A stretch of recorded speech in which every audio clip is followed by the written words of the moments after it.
believe you are doing well wherever you are. I am Dr. Vivian Ogwala, a lecturer in the Department of Languages, Faculty of Arts, National Open University of Nigeria, Abuja. I am your online facilitator for the course, ENG 414 Speech Writing. Welcome to week 7 of your online facilitation. Last week in week 6, we looked at paragraphs, features of a good paragraph, punctuation marks, sentences and types of sentences, tense, aspect, and concord. This week in week 7, we are going to be looking at concision in speech writing, achieving emphasis in the speech, and how to fine-tune a speech. Thank you.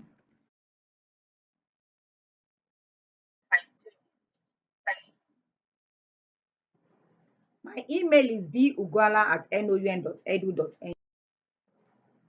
Week 7 is in Module 3, Unit 4 and 5 material. Concision in speech writing involves paying particular attention to things to avoid in order to achieve the intended learning outcomes.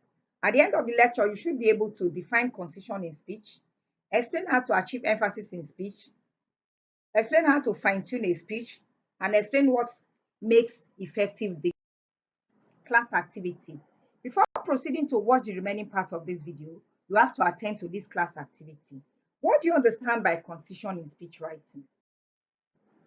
Concision is being brief, but including all important information in a speech. Deadwood refers to any substance that is not essential to the meaning the writer has. Ways of achieving emphasis in the speech. 1. Through the use of imperative sentence, through the use of short sentence, and some of the points I have mentioned on the slide. More ways of achieving emphasis in the speech are positioning of items in the sentence, isolation, repetition, and some of the points on the screen. Unit 5, fine-tuning the speech.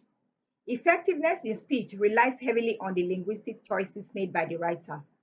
Language is made up of many systems. This affords the language user the opportunity of making choices out of the alternatives that the language provides. The choices made should be informed by many factors. Most prominent of these are the audience and the topic. These are very important in determining the choices you make when making your speech. Before the speech is written and after it has been written, there are some steps that can be taken to fine-tune the speech.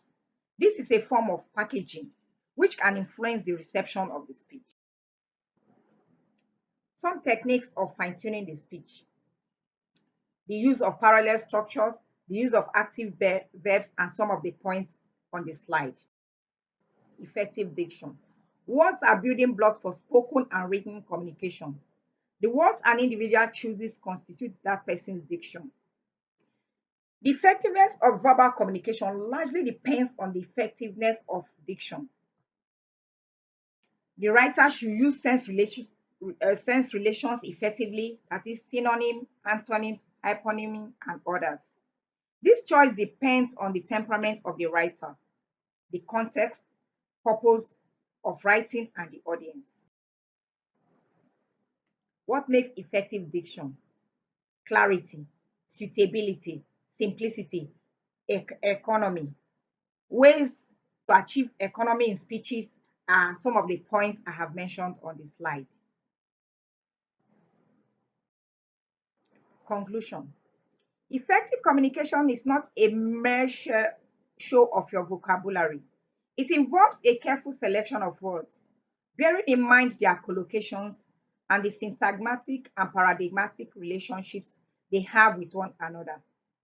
Any language user that has no consideration of his or her audience will not be able to make an effective speech.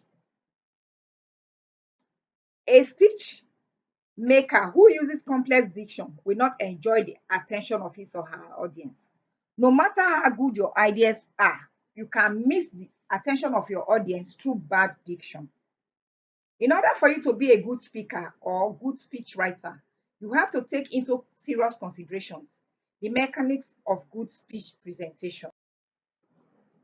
Class activity 2. State ways through which you can achieve emphasis in a speech. Thank you.